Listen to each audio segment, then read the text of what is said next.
नमस्कार, इस बुलेटिन में आपका स्वागत है। मैं हूं आपके साथ रविंद्र सिंह। बढ़ते हैं खबरों में आगे। भराड़ीसैंण विधानसभा में 13 मार्च से सत्र शुरू होने जा रहा है, जिसको लेकर सरकारी अमला तैयारियों में जुटा है। सरकार जहां एक तरफ सत्र को लेकर सभी तैयारियां कर रही है, तो दूसरी तरफ विपक्ष भी सत्र को लेकर तमाम मुद्दों के साथ सरकार को घेरने की तैयारी में है। गैरसैंण सत्र को लेकर तैयारियां शुरू कर दी गई हैं। 1650 मीटर की ऊंचाई पर चलने वाला बजट सत्र इस बार बेहद दिलचस्प रहने वाला है।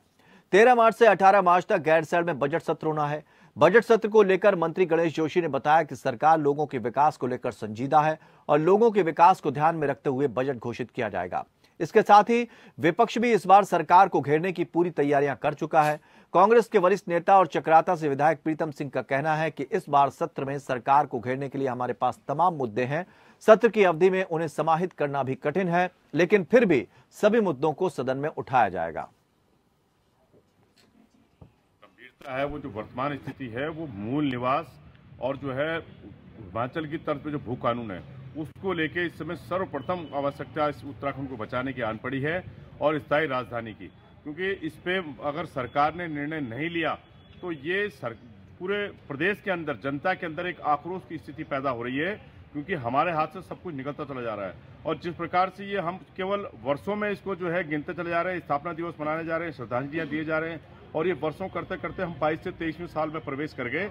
लेकिन हम अपने जो मूल अधिकार हमारे थे, जिस उद्देश्यों के लिए इस प्रदेश की गठन हुआ था, हम उन सादतों को, मुझे लगता है कि उनके सपनों को हम भूलते जा रहे हैं। सरकार को ये निर्णय लेना होगा, और खासकर इस समय पुष्कर धामी, क्योंकि वो युवा नेता है, युवा मुख्यमंत्री हैं, उनको इनिशिएटिव लेना होगा। जिस प्रकार से लगातार, चाहे वो रोजगार की दृष्टि से हो, मूल निवास की दृष्टि से हो, वो कानून को लेके हो, या तमाम जो हमारी नीतियां बननी है उनको लेके उनको जो है मुखर होकर आना पड़ेगा। कुछ एक जो कड़वे अनुभव उनको जो अब तक महसूस हुए हैं, उस पर साफ दृष्टि से अपनी जो है स्थिति स्पष्ट करनी पड़ेगी। अन्यथा जो है इस गैरसैंण सत्र का कोई मायने नहीं रहेगा, केवल ये औपचारिकता रहती है। और मुझे ये भी कहने में कोई गुरेज नहीं है कि 23 साल में हम अपनी राजधानी तय नहीं कर पाए, तो कोई ना कोई सरकार इतना बड़ा जो है हिम्मत क्यों नहीं जुटा पा रही है कि उन्हें वहां जाना है या नहीं जाना है। नहीं जाना है तो निर्णय ले, जाना है तो निर्णय ले। बजट सत्र को लेकर प्रदेश सरकार ने अपनी तैयारियां लगभग पूरी कर ली हैं। वहीं सत्र को लेकर पशुपालन और गन्ना विकास विभाग ने क्या क्या तैयारियां की हैं, साथ ही कई और सवालों को लेकर हमारे सहयोगी ने कैबिनेट मंत्री सौरभ बहुगुणा से खास बातचीत की। बजट सत्र को लेकर सरकार अपनी तैयारी को लगभग पूरी कर चुकी है। 13 तारीख से बजट सत्र होगा और बजट सत्र में कई सारी उम्मीदें जो हैं वो आम लोगों को भी रहती है, क्योंकि विभागों को जो पैसा मिलता है वो विभाग आम लोगों के लिए खर्च करता है। हमारे साथ कैबिनेट मंत्री है, उनसे जानते हैं कि क्या कुछ रहने वाला है बजट सत्र में। सर, क्या कुछ रहेगा आपकी तरफ से? विभाग को किस तरह से देखें अगर हम बजट सत्र को देखें तो? ये देखिए, जो हमारे विभाग के प्रमुख खर्चे हैं, चाहे वो हमारे सब्सिडी के अमाउंट्स हैं, चाहे वो हमारी दवाइयों के हों, चाहे वो फिशरीज़ के हमारे प्रोक्योरमेंट हों, जो हमारे कॉन्स्टेंट खर्चे हैं जो हमको करना ही करने होते हैं, वो इस बजट सत्र में हमने रखे हैं। प्लस उसके साथ साथ कुछ विकास योजनाओं के प्रपोजल्स हैं जो अगर स्वीकृत होंगे तो बजट में हमारे आने की उम्मीद है। बाकी मैं सिर्फ इतना ही कहना चाहूँगा कि जो सरकार है लगातार पब्लिक से चर्चा कर रही है, हमारे माननीय मुख्यमंत्री जी, हमारे वित्त मंत्री जी, और मुझे पूर्ण उम्मीद है कि जो बजट पेश किया जाएगा इस वर्ष का, वो आम जनमानस को प्रभावित करने वाला बजट होगा, मातृशक्ति को सशक्त करने वाला बजट होगा, युवाओं को रोजगार से जोड़ने वाला बजट होगा, और उत्तराखंड की आय बढ़ाने वाला बजट होगा। माननीय मोदी जी का एक सपना है कि आने वाला दशक उत्तराखंड का दशक हो, उसमें एक उस कदम में आगे बढ़ने वाला बजट होगा। सर, एक चीज है कि विपक्ष कहता है कि बिना होमवर्क के मंत्री आ जाते हैं। लगातार ये बात उन्होंने पिछले कई बजट सत्रों से, जब से वो विपक्ष में आए हैं, ये बात दोहराते जा रहे हैं। आप उनकी इस बात को किस तरह से देखते हैं? नहीं, देखिए, विपक्ष का काम होता है इल्जाम लगाना, विपक्ष का काम है नेगेटिव बातें करना, लेकिन सरकार तैयार है। सरकार लगातार प्रश्नों के उत्तर देने के लिए तैयार है, देती भी है। देखिए, हम ये जरूरी नहीं है कि जो भी प्रश्न के उत्तर हम देंगे वो विपक्ष को सेटिस्फाई ही करेगा, क्योंकि विपक्ष इसी माइंडसेट के साथ आता है कि आज हम सेटिस्फाई नहीं होंगे। तो मैं उनकी इस बात को बहुत गंभीरता से नहीं लेता हूं, क्योंकि लगातार मंत्रीगण अपनी तैयारियां करके आते हैं, विपक्ष को सवाल जवाब भी देते हैं। लेकिन जब आप नकारात्मक व्यू से सदन के अंदर आएंगे तो आपको हमेशा नेगेटिव चीजें ही दिखेंगी। मेरा आपके चैनल के माध्यम से भी विपक्ष के सभी मित्रों से निवेदन है कि सदन चलाना सिर्फ पक्ष का काम नहीं है, विपक्ष का भी काम है। और आपको भी पब्लिक ने जिम्मेदारी दी है उत्तराखंड के ज्वलंत मुद्दे उठाने की, उत्तराखंड की मूलभूत समस्याएं सदन में रखने की। तो एक सकारात्मक रूप से अपनी भूमिका निभाइए और सदन मिल के चलाइए, ताकि उत्तराखंड का भला हो सके। एक आखिरी सवाल यह है कि आपको क्या लगता है कि समय अवधि जो है वो काफी है, इनफ है अगर देखा जाए? क्योंकि आमतौर पर विपक्ष सामने ही आ रहा है कि वो यही सवाल उठाता है कि समय अवधि भी बहुत कम रहती है। वैसे ये देखने के लिए भी मिला, आपको क्या लगता है कि है इन्हें अगर देखा जाए तो? देखिए 6 दिन का पूरा सत्र है, 12 तारीख से 18 तारीख तक का सत्र है, और अगर हमको ऐसा लगेगा कि बिजनेस है और बढ़ाने के सत्र की जरूरत है तो सत्र को बढ़ाने की भी गुंजाइश है। ऐसा नहीं है कि ये सत्र 6 दिन के बाद अगर बिजनेस होगा तो हम बंद कर देंगे। सब डिपेंड करेगा कि कार्य मंथना में क्या बिजनेस डिसाइड होता है और कैसे सदन को आगे चलाना है। तो अगर सरकार को ये लगता है और कार्य मंथन में ये आता है कि और बिजनेस है तो हम सदन को आगे भी कर सकते हैं। कैबिनेट मंत्री सौरभ बहुगुणा जी, और जिस तरह से सरकार अपने आप को तैयार कर चुकी है बजट सत्र को लेकर, बजट सत्र इस बार गैरसैंण में होने जा रहा है, तो उम्मीदें भी आम लोगों को है, उम्मीदों में कितनी सरकार खरी उतरती है ये भी देखने वाली बात है। मेरे सहयोगी धर्मेंद्र के साथ में योगेश सिंह, एपीएन न्यूज, देहरादून। हरिद्वार के सांसद रमेश पोखरियाल निशंक आज अपने लोकसभा क्षेत्र पहुंचे। सीसीआर में उन्होंने दिशा यानी जिला विकास समन्वय एवं अनुश्रवण समिति की बैठक की। जिला प्रशासन के अधिकारियों समेत सभी विभागों के अधिकारी इस बैठक में मौजूद रहे। राज्य में सड़क हादसे को रोकने के लिए सर्वोच्च न्यायालय के आदेश पर सड़क सुरक्षा सलाहकार परिषद का गठन किया गया है, जिसकी महत्वपूर्ण बैठक आज उत्तराखंड सचिवालय में संपन्न हुई। प्रदेश के परिवहन मंत्री चंदन राम दास की अध्यक्षता में इस बैठक का आयोजन किया गया। इसमें पीडब्ल्यूडी, एनएचएआई, एनएचबीआरओ, परिवहन विभाग, पर्यटन, स्वास्थ्य और पुलिस विभाग के उच्चाधिकारी मौजूद रहे। इसके साथ ही गढ़वाल कमिश्नर और कुमाऊं कमिश्नर भी वीडियो कॉन्फ्रेंसिंग के माध्यम से इसमें जुड़े। बैठक में मंत्री चंदन राम दास ने चारधाम यात्रा में सड़क हादसों को रोके जाने को लेकर अधिकारियों को दिशा निर्देश जारी किए। उन्होंने कहा कि हमारी सरकार की प्रतिबद्धता है कि बिना किसी कैजुअल्टी के उत्तराखंड आने वाले तीर्थयात्रियों को चारों धामों के दर्शन कराए जाएं, जिसके लिए सरकार लगातार सड़क हादसों को रोकने की कवायद कर रही है। वहीं मंत्री चंदन राम दास ने कहा कि सड़क हादसों को रोकने के लिए प्रदेश में जगह जगह जन जागरूकता अभियान चलाए जा रहे हैं। इसके साथ ही पीडब्ल्यूडी, एनएचएआई, एनएच और बीआरओ के सभी अधिकारियों को गड्ढे भरने और सड़कों को दुरुस्त करने के निर्देश दिए गए। साथ ही प्रदेश में जितने भी ब्लैक स्पॉट हैं उनके चिन्हीकरण के भी आदेश दिए गए।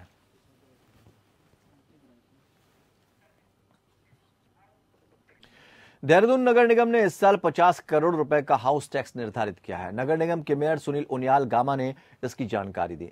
उन्होंने कहा कि 36 से 37 करोड़ हाउस टैक्स का कलेक्शन अब तक हो चुका है। वहीं महापौर गामा ने बताया कि अभी तक का कलेक्शन संतोषजनक है।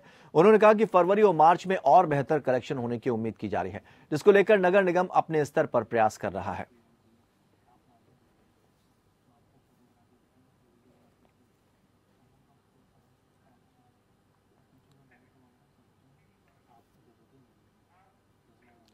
मसूरी में एक अनियंत्रित कार के गहरी खाई में गिरने से 7 लोग गंभीर रूप से घायल हो गए। मसूरी देहरादून मार्ग पर देहरादून से मसूरी की ओर आ रही एक गाड़ी भट्टा गांव के पास खाई में जा गिरी, जिसमें कार सवार 7 लोग गंभीर रूप से घायल हो गए। सूचना मिलने पर मौके पर पहुंची पुलिस ने आईटीबीपी, फायर पुलिस और स्थानीय लोगों की मदद से घायलों को गहरी खाई से निकाला। उन्हें 108 के माध्यम से मसूरी उप जिला चिकित्सालय पहुंचाया गया, जहां घायलों का इलाज किया जा रहा है। वहीं एसएसआई गुरमान सिंह नेगी ने कहा कि स्थानीय लोगों से सूचना मिली कि भट्टा गांव के पास कार दुर्घटनाग्रस्त हो गई है, जिस पर पुलिस मौके पर पहुंची और स्थानीय लोगों, आईटीबीपी, फायर पुलिस की मदद से उन्हें निकाला गया और जिला चिकित्सालय मसूरी पहुंचाया गया। उन्होंने कहा कि 7 लोग कार में सवार थे और 7 गंभीर रूप से घायल हैं, जिनका इलाज किया जा रहा है। वहीं उप जिला चिकित्सालय के सीएमएस डॉक्टर यतेंद्र सिंह ने कहा कि घायलों में से ड्राइवर को हायर सेंटर रेफर कर दिया गया है। भट्टा में अभी आधा पौन घंटे पहले एक कार दुर्घटनाग्रस्त हुई है, जिसमें से जो कार का ड्राइवर था वो सीरियस था, उसको पहले रेफर कर दिया गया है। टोटल इसमें 4 पुरुष और 2 महिलाएं हैं और एक छोटा बच्चा है। एक पुरुष और एक महिला तो स्टेबल हैं और ये लोग फर्रुखाबाद कायमगंज के रहने वाले हैं। उसमें इनमें से एक महिला गंभीर है और 2 पुरुष गंभीर हैं, जिनको कि दून मेडिकल कॉलेज रेफर किया गया है। और क्योंकि सब इकट्ठा जाना चाह रहे हैं, इकट्ठा रहना चाह रहे हैं, इसलिए बाकी दोनों को भी हमें रेफ़र करना पड़ा। और डॉक्टर सियाना साहब से मेरी अभी बात हुई है और उन्होंने आश्वासन दिया है कि उचित उपचार होगा दून मेडिकल कॉलेज। देखिए, इस समय को कहना थोड़ा मुश्किल होता है क्योंकि अभी इमीडिएटली चोट लगी है। इनका ऑब्जर्वेशन जो हेड इंजरी 24 घंटे देखा जाएगा और वो दून मेडिकल कॉलेज में वो मैनेज हो जाएगा। ठीक है, उसकी 2 साल उम्र है। भाई आज सुबह हमें सूचना मिली थी कि एक जाइलो गाड़ी जो है हनुमान मंदिर के पास खाई में गिर गई थी। इस तत्काल हम पुलिस कर्मचारीगण और ITBP, fire service, SDRF, ambulance सबको सूचित किया गया और सभी लोग मौके पर आए और सभी घायलों का मौके पर रेस्क्यू किया गया। इनको कहाँ भेजा गया है सर? ये कभी सिविल अस्पताल मसूरी भेजा गया है। पूरे उसमें 7 व्यक्ति थे, जिसमें 4 पुरुष, 2 महिला और 1 बच्चा था। वजह क्या मानी जा रही सर? अभी जांच चल रही होगी? अभी इसमें जांच चल रही है, अभी वजह के कारणों की जांच होगी कि अभी बताया नहीं जा सकता। बढ़ते हैं खबरों में आगे।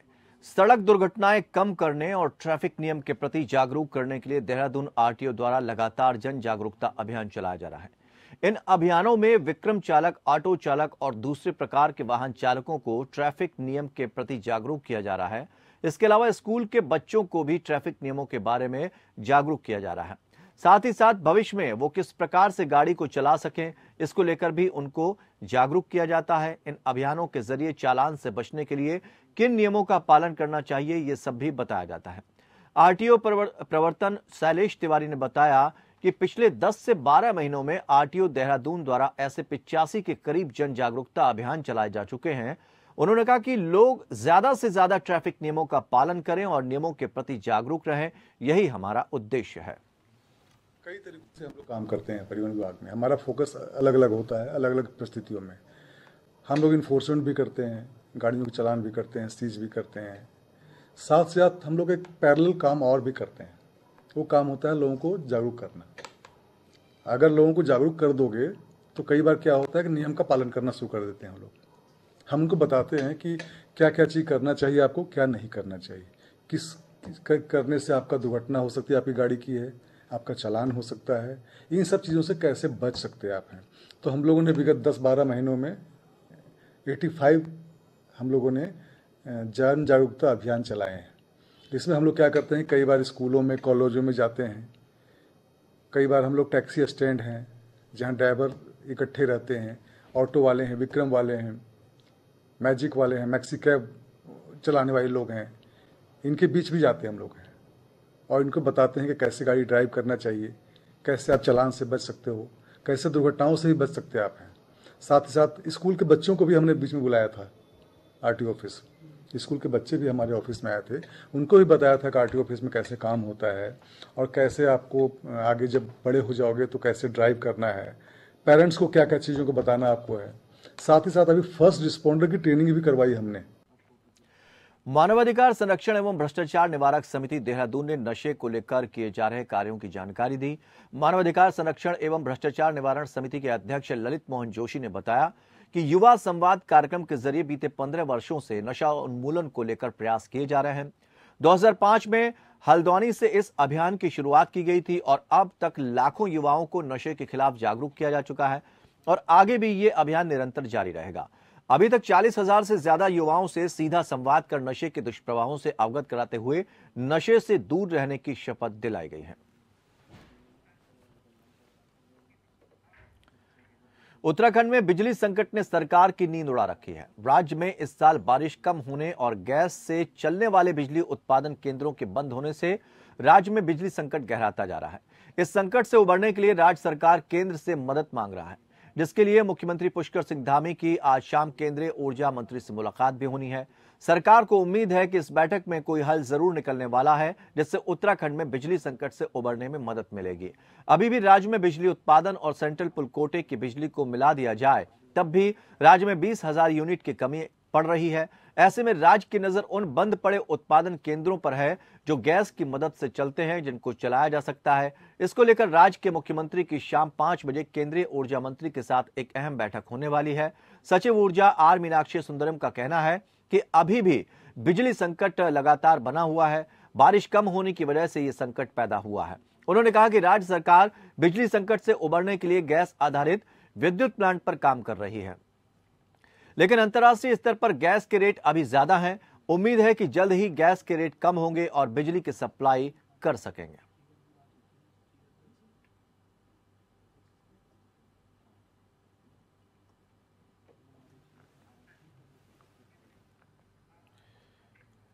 मलेशिया से 16 लोगों की टीम WWF टीम के साथ रामनगर वन प्रभाग पहुंची। डेलीगेट्स यहां रामनगर डिवीजन, जो कि विगत कई वर्षों से कैट यानी कंजर्वेशन एश्योर्ड टाइगर स्टैंडर्ड्स में अव्वल रहा है, उसे यहां देखने आया है। डेलीगेट्स यहां देखेगा कि किस तरह से यहां पर टाइगर कंजर्वेशन के लिए काम किया जाता है, कार्बेट नेशनल पार्क में किस तरह यहां का वास स्थल है और कैसे रामनगर वन प्रभाग द्वारा बाघों के संरक्षण के लिए काम किया जा रहा है। इसको लेकर भी वो जानकारी लेगा। इनका मकसद है कि ये सब चीजें देखकर वो उसको अपने देश में लागू करें, जिससे अपने देश में यही मानक अपनाकर फॉरेस्ट डिवीजन को कैट में जगह दिलाई जा सके। प्रदेश सरकार जल्द ही प्रदेश में परिवार पहचान पत्र को लागू करने जा रही है। इसको लागू करने से प्रदेश सरकार की योजनाओं को आम लोगों तक पहुंचाने में सरकार को काफी मदद मिल सकेगी। मुख्यमंत्री के सचिव और मीनाक्षी सुंदरम ने बताया कि परिवार पहचान पत्र को लेकर हम बहुत होमवर्क कर चुके हैं। इसके लागू होने के बाद सरकार को इस बात का भी फायदा मिल सकेगा कि किस तरह से सरकारी योजनाओं को आम लोगों तक पहुंचाया जा रहा है। तो इस बुलेटिन में फिलहाल इतना ही, लेकिन खबरों का सफर लगातार जारी रहेगा। जुड़े रहिए हमारे साथ।